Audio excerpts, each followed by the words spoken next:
I haven't scheduled a damn thing. I'll blast it after the episode's done. I like that Sto sent like me being like, Sto, have you sent your tweets as part of our pregame ritual? Oh, I didn't realize. Yeah, we're definitely live. Usually I'm better about scheduling them in advance. But yo, what's up, everybody? Yo, I can't believe it. Oh my goodness, no. What's up, everybody? We're back. Episode 70 somehow of Office Hours, which is actually kind of insane. I'm Sto. Nora's over there. How are we doing today, Nora? It's been a minute. It's been a while, which is cool. I've been busy. You've been busy, blah, blah, blah, blah. I'm really proud of 70 episodes. Right. Like, that's a lot of episodes. And we keep doing this because there's so much to talk about. And I think you and I, and I like the excuse to see Sto every other week, but also because people watch and revisit and leave comments and like the subscribers. And it really means that it means a lot that y'all have stuck with us and thank you to everyone who supported Office Hours, who show up, who tweet, who share, who ask comments, we keep saying we do this so that we can make a shift in the music industry, and y'all showing up for 70 episodes is really exciting. Yeah, honestly, I think we're at 640 something subscribers. That's absolutely insane. I feel like I say this every single time, but I didn't think that we would have this many people tuning in this quickly. So seriously, thank you all for watching, for supporting, for sharing the episodes, whether it's for your own stuff, or I've had people tell me that they like show episodes to their teams and stuff like that, which I think is absolutely insane. So honestly, thank you, and here's to 70 more. Okay, so for episode 70, we're talking about managers. Having an effective manager.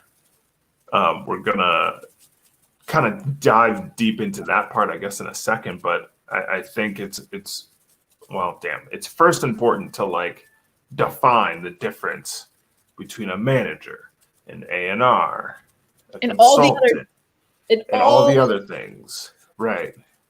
Yeah. And so why don't we start there? Because I'm going to be honest, I think A&R and consultant have pretty, steady definitions. You know what I mean? But I feel like managers sometimes can kind of be a bit more fluid, I guess, in terms of what the person is looking for in a manager and stuff like that. Sandroid, thank you. Honestly, your support means a lot, honestly. Thank you. And you've been here for a ton of episodes, so thank you. Yeah, and I want to say, like, consultant, there's a gazillion types of consultants. So like, right, a consultant in and of itself, like, right, you want to be like a consultant for what? Your A&R develop the music and builds up like the creative side of things. I get people who come to me all the time and they're like, Nora, I need a manager. So I'm sure they come to you too. And they're like, I need you to manage me. And I'm like, okay, what is that? Slow down. Right. Like, what do you let's ask some questions. Let's understand. And so manager really can be whatever you need it to be, but you got to define it really clearly. And we'll talk about that in a second. But at the core, your manager is the person who manages your career. They find opportunities, they negotiate deals, they help do business development, they facilitate connections, collaborations, they might oversee your team and lead. Let me not say oversee, but they might supervise and kind of be like your chief of staff. They project manage things. They are the person that does everything you should do, but they do it instead so that you can just focus on the music and the creativity. So, and sorry, my bad. Keep going.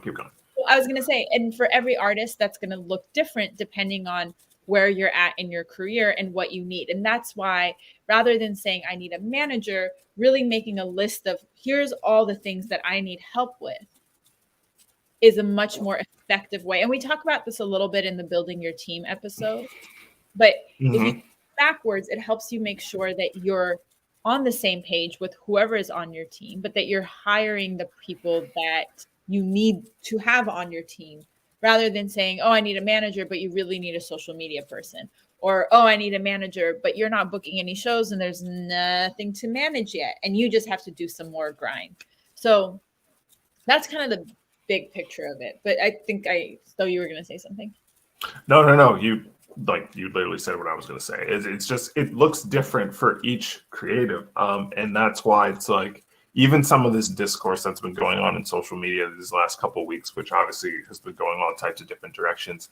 I think some artists don't know exactly like what a manager is or whatnot before they enter those situations. Cause part of it is like, if you don't have any, like first off, we're not trying to be mean or anything like that when it's like, but do you have anything to manage? It's like a genuine fact. What do you have to? Because like I think some artists approach like, I just need someone to book shows for me.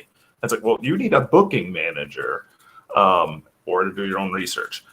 We already got an episode on that. But like, I think some people think, oh, I just needed a manager and that'll take me to the next level. And I'm not articulating this correctly, but like, the amount of artists that approach me thinking like, I need a manager right now, like, oh my goodness, like, Sto, I need you. It's like, whoa, bro, like, you don't even know my qualifications as a manager. You don't like. Sorry, not to cut you off, but I think I just had an aha moment. When artists say, oh, I need a manager, what they're really saying is, I need help. Right. And most artists, I think, don't know enough about the different roles and positions within the industry, but everybody knows manager. Like most people don't know about a booking agent, or most people don't know about like even a PR, like, but they know manager.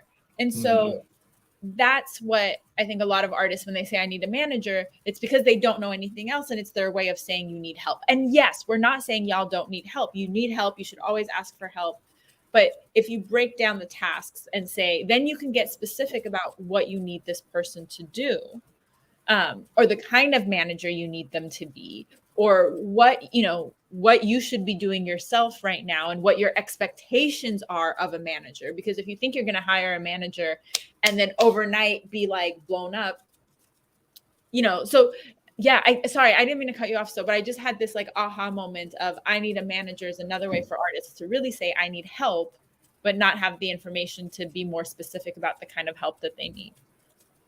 Right. And so, there's no need to rush into that.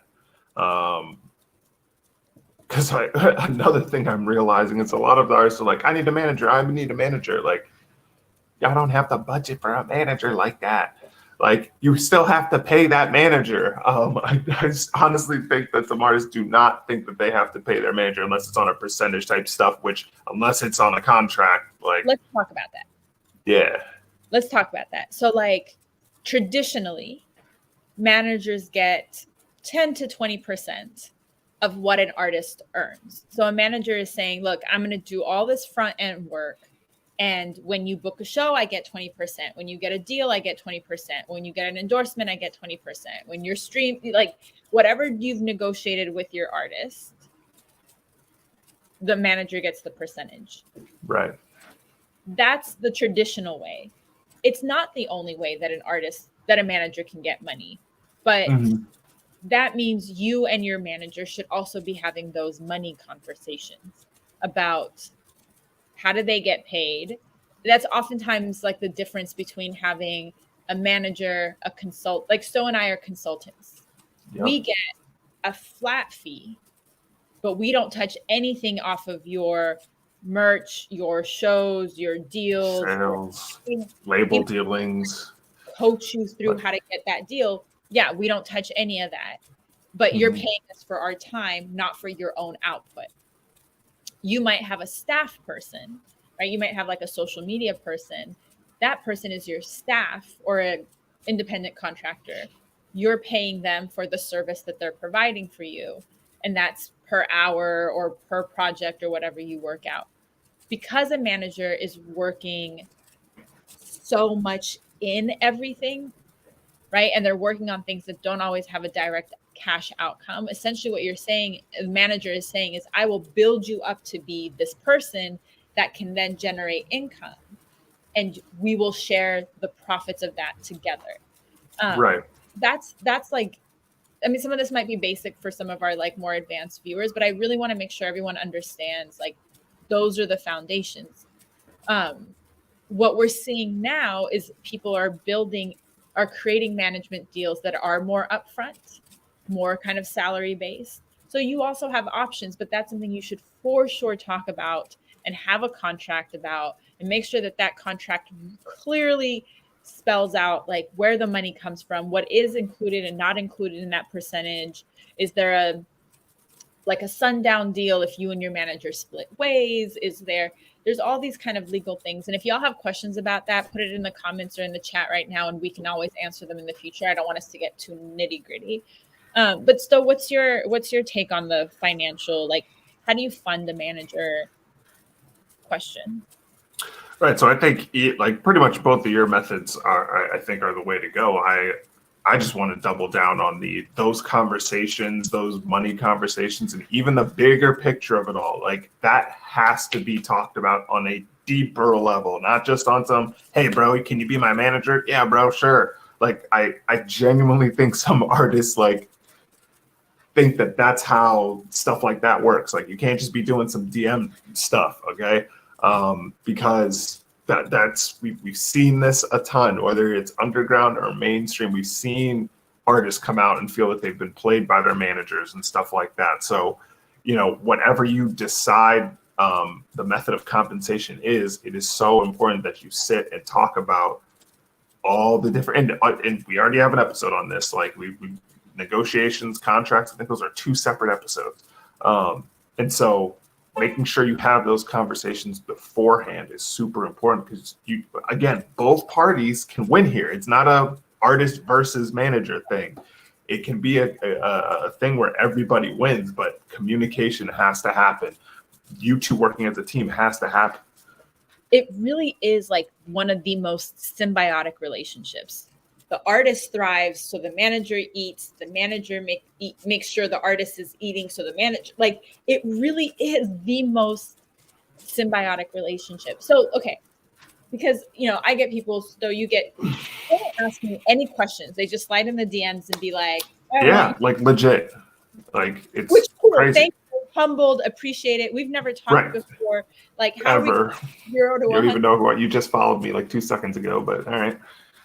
So what are some things? So this is a 2-part question, because I think one is a conversation about what makes a good manager and what should someone look for. But what are some questions that artists should ask? What should they be looking for in deciding if someone should even be their manager? Well, first, I think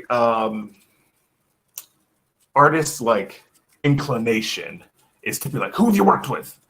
What names? Give me names. I need names, links, press, festivals, all that. Give me that list. But the manager, like we just said, the manager-artist relationship it's not just placements and opportunities and stuff like that. Like, you will be communicating with this person on a pretty heavy basis or intimate basis for as long as you work together. So it's important to first of all just have a conversation, okay? Like, it's cool to want, again, all the placements and stuff, but you have to there has to be some version of chemistry. You know what I mean? You can work with the quote best manager on planet Earth, but if you two don't get along and can't even have a conversation about this next show or whatever without there being an argument, that's not going to help your career. So for me, I think it's really having a conversation that you can't really measure this in full in one conversation, but measuring kind of the emotional intelligence of that manager. You don't just want somebody who's just gonna, hey, why aren't you doing this? And like, you want someone that you can actually work with. And again, as an artist, like that's not like an easy thing. That you can just, they look like they have 100,000 followers. Let me see if they can be my manager. Like it doesn't work like that. Like you really need to see not just what their experience is, but how do they actually work hands-on with the artists that are in their circle and stuff like that. And so I'm not exactly sure the exact questions, but like I think a lot of it is going to come down to what are your goals, and then how can this person not only help you accomplish those goals, but genuinely work with you to build something that's, again, outside of numbers and stuff like that, because it really is a relationship. It's not just, again, it's not just, ooh, this person looks verified and looks super qualified, let's just latch onto them real quick and hope they do all the work to take me to superstardom. A bad manager is so much worse for you than no manager at all. Exactly. Yeah. Like, I want to reiterate, because there's things that are skills that people can learn. People can learn how to research. People can learn how to network. Even people can learn how to like find a booking agent, or right.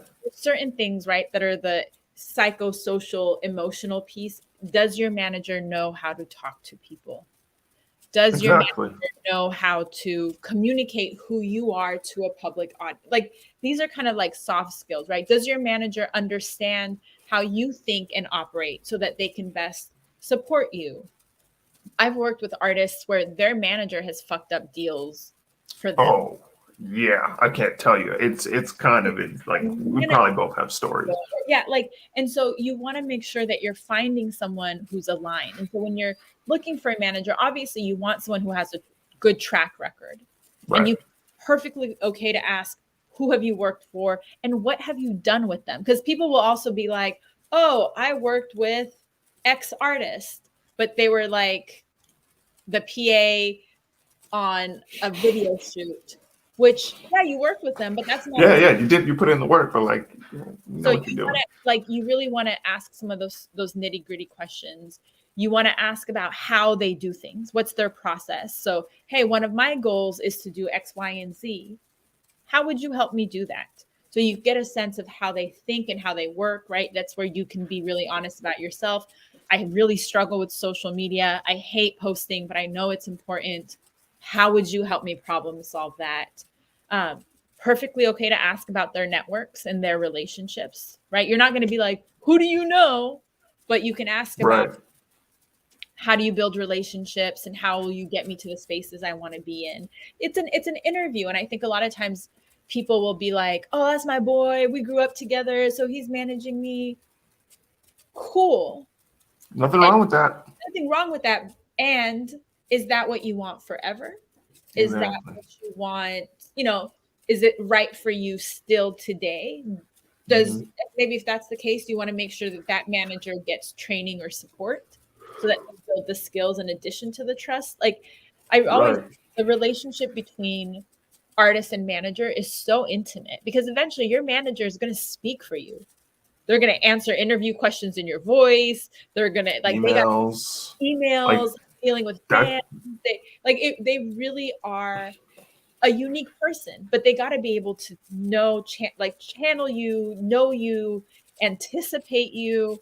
And so that y'all are going to travel together. You're going to be on the road together. Like, do we deal with conflict? And if you can't talk about money and if you don't feel comfortable with your manager, it's a no-go.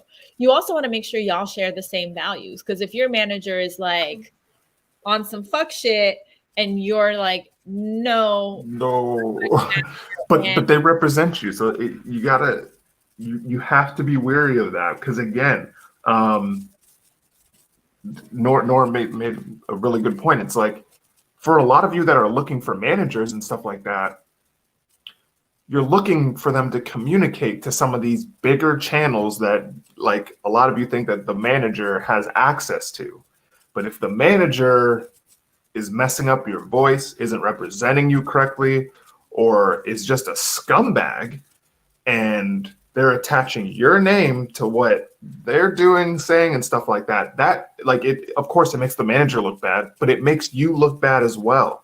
And I know it sounds crazy because it's technically not your fault and stuff like that, but we, especially this year, word travels quick. in the music industry. It doesn't matter. I get it. Everyone's, reading Pop Crave and all this mainstream crap, but like even down here with us normal people or whatever that aren't in the 1%, you know what I mean? Like, word travels quickly around here too. You'd be surprised. Again, I'm sure both me and Nora have hella stories on managers that have just fumbled the bag, and that's not what you want for your career. Like Nora said, I would really rather you have no manager at all than a bad manager that literally takes your career steps back from what you've already built. So I want to give you 4 things that are like really core things you should look for in a manager. One is to make sure y'all have shared goals and vision. Do they see the same end game for you that you see for yourself? Are they invested in your success, or is this a way for them to become famous and popular? Next guy. And the next that happens too. That happens a lot. Like if your manager wants to be more famous than you, it's Get out probably of there. it's a red flag. So one is making sure y'all have shared goals and shared vision. 2 is having complementary work styles and ethics. Do we agree on the same things that matter? Do we work in the same style? If I'm always this way and my manager is always this way and we can't get those things to work together, you're probably going to butt heads a lot. You're not going to be as effective as you want to be. So how you work is really, really important. 3 is having the ability, and we've been talking about this, but having the ability to build rapport and establish strong relationships with all kinds of people. Like music business is all relationships. Like networking is gold, more important than anything else, really. And so, are we done a networking episode? We might need to do it part 2. I think so. We've done it. We did it. I teach that. I think we did it around when I was teaching my workshop. I have a ton of resources on networking. On my own Instagram, we have a whole episode here. Maybe we'll do another workshop. Like networking is really a skill, and this is like from all stages. Does this person know how to identify the relationships? Does this person know how to establish those relationships? Does this person know how to nurture and maintain those relationships? Does this person know how to leverage and convert those relationships? Does this person know how to value and appreciate those relationships? So it's not just, oh, they know a shit ton of people, or, oh, so many, verified accounts follow them on Instagram. It's, do they know how to do things with those relationships? And then the 4th piece is you want someone who's going to be fearlessly proactive on your behalf. Someone that is going to hustle for you. Someone who's going to not be afraid to knock on doors and shoot their shot, and respectfully in all the ways, right? That's that relationship piece. But someone who's going to go after your success because they understand that their success is your success. So if you think about things that you should look for in a manager, for me, those are top 4. I honestly think you nailed it. It really is about the personally, I think it's about the communication piece. They got to be able to not just talk to other, bigger platforms or whatever, places you're trying to get, but also how to talk to you. Yep. And then, I also think I meant to go back to this earlier, but nothing wrong with managers getting extra training. Like, there's so many resources out there, and I'm not saying that you necessarily have to take a class and get an A and all this stuff, but like between books and all this other stuff, there's tons of resources out there. But literally, sorry, I just want to literally, we've got 70 episodes that your manager should be watching. There is Donald Passman's book, which is literally like everything you need to know about the music. It covers all the like legal stuff. There's Coursera classes. There are other YouTubes. There is so Twitter, masterclass. So the information is out there, and you want a manager who's proactive about finding those things. So just to say here's all these options. We're even going to tell you where you can go to get more information. Sorry, Sto. And then I was just going to end with and make sure that they're invested in you, and just double down on that. Cause I'm telling you, there are a lot of people that see your talent and want to kind of ride that to their own success. So, that's important. Make sure that they're actually invested in seeing you win, and whatnot. So, I think having getting a manager, and even that process in general, it can be difficult. There's a lot to really consider, but like Nora said, like, write down your goals or what you're looking for in a manager. That makes it so much, because it's just, I'm telling you, I'll say like anywhere between 80 and 90% of the artists are like, oh, Sto, I need a manager. All I do is ask, well, what are you looking for in a manager? Oh, well, I don't know. It's just someone to book some shows. And it's just like, okay, you gotta know, because every artist, like, you're thinking that you're hitting up a manager who's just like this general person who just manages people, but like, even they have a specific team that they're working. I'm sorry, a set of artists that they're working with that best suits what they do. And so thinking that you can just like DM a manager real quick, have them say yes, and then next thing you know, boom, you're on the team. Like, it doesn't work like that, and that's the easy way to get scammed. So really write down what you want in a manager, and then kind of go from there. It's like, honestly, it's go. Oh man, are you trying to get in no trouble? What are your worst stories? Ooh, I'll let you go first. I mean, there's a lot. But one that's so simple that comes to mind is I was producing an event. All the artists had come for sound check. And so there was so much networking and collaboration. And like, these artists it was beautiful. It was like really beautiful.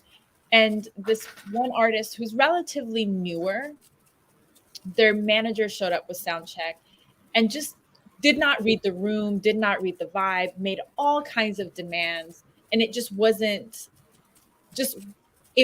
appropriate for everything that was happening in the space.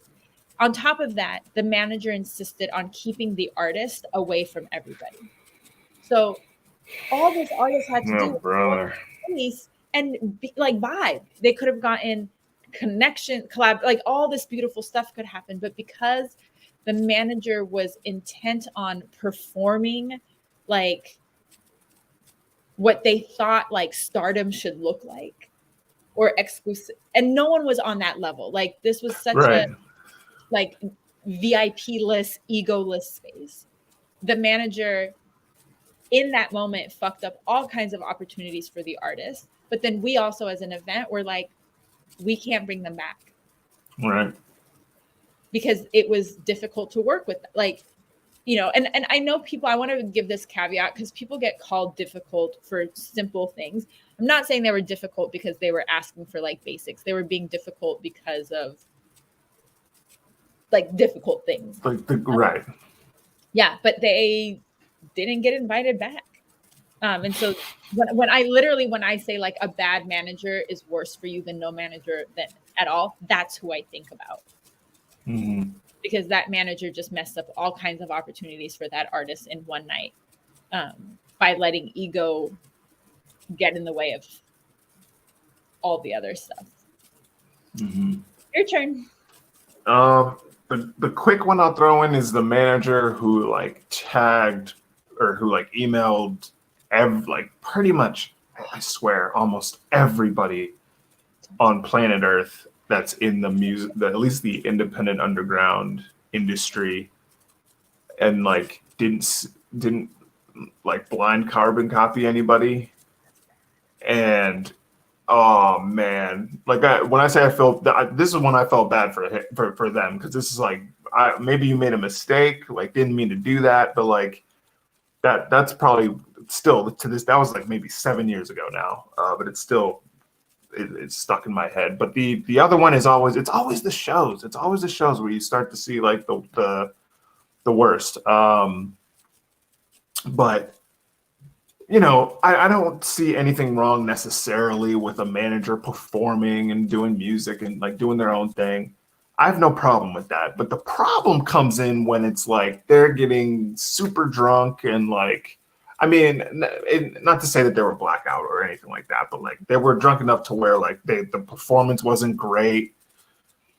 You know, it's just it's really, you can tell that they didn't really rehearse and stuff like that. And the thing is, their actual artist was good, but because the manager was performing, and then he hops off stage and then starts kind of doing the, you know, I'm the manager, so you know I need that, maybe not bottle service, but like VIP treatment type stuff, and it's just, and then you find out that they were friends or whatever, and it's just it's always really awkward. First off, there's nothing, in my opinion, there's nothing wrong with having a drink before you perform, but do not have a beer.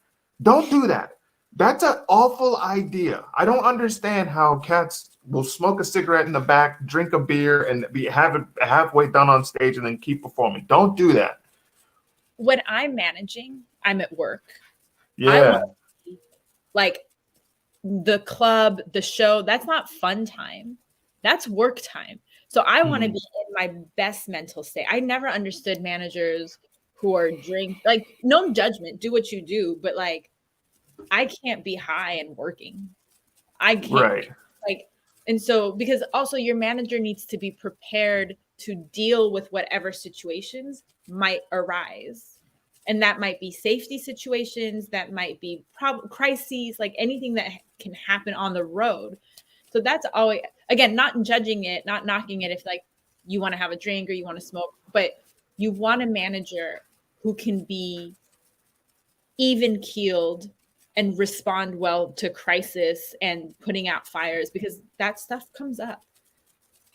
Especially during shows, like even something simple like, hey, we have to move the artist from this time to this time. Like, manager has to be ready for that. Like, so, and again, I never diss if you want to have a drink or you want to have a smoke or anything like that. But it's when you get to the point where you're not even working anymore, like you're somewhere else, like that's, I don't know, that's kind of wild. And I feel like specifically in our industry, I feel like we see that a lot with managers. So holy crap, this has been a long one. Real quick, I know it's like 30 minutes. Yeah. We all know stories of managers who are stealing money, embezzling, like doing, sketchy financial shit. Oh, yeah. Core of it is making sure you have a trustworthy manager that you trust, but also remembering that you as an artist still and always have to have oversight over your manager. They work for you and you're kind of like delegating to them. But at the end of the day, you got to check your books, make sure you do your audits, especially with the financial stuff, especially with like percentages and all, you want to protect yourself as much as possible. And so you still got to put in the work. That's the other part I forgot. Like, 100%. They're not an assist. They're not a super assistant that you just kind of kick back and let them literally do everything. Like, you still have to put in the work. You still have to engage with supporters. You still got to do all the other stuff that we're talking about. But managers here to like help you out. Like, they're not here to literally create your career. Right. Y'all, we can talk about managers for another hour. If you have questions that we didn't answer, drop it in the comments. We always come back and answer your feedback. If you're a manager, what are some things that really work for you? Or if you as an artist have had a great manager, tell us about it. Also, if you've got your own worst manager stories, share those. Yeah, I'll definitely share those. Those are always like a really good learning opportunity, I think, even though they suck. Make sure you share this with someone who needs it. Like, subscribe, do all the things that help us beat an algorithm, because we're real people, and real people supporting real people is how things change. Thanks for riding with us for 70 episodes. I was going to say here's to 70 more, but then that freaked me out. Yeah, even as I said that, I was like, oh shit. If you do, I will say Sto and I do this for love, because we want to see y'all like support. So if you want to drop a donation, links to the Venmo and CashApp are down below. We're always here to consult and help you think through things, help you put together a job description, help you find the right manager, headhunt, all that kind of stuff. Take care of yourself, take care of each other. And get a website. Also drink some water. And some rest. We'll be back soon.